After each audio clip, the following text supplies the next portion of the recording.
தங்கமான கூந்தல் தாழ்ந்து வந்ததென்ன வனிதை உந்தன் பாதம் கண்டு வணக்கம் சொல்லவோ தேன் மிதக்கும் உதடு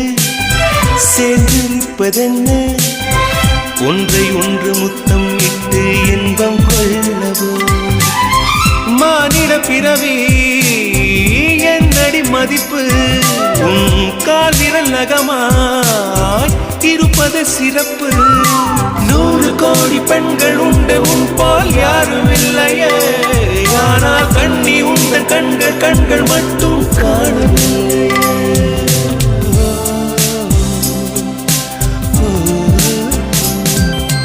20 கோடி நிலவுகள் கூடி பெண்மையானதோ என் எதிரே வந்து புன்னகை செய்ய கண் கூசுதோ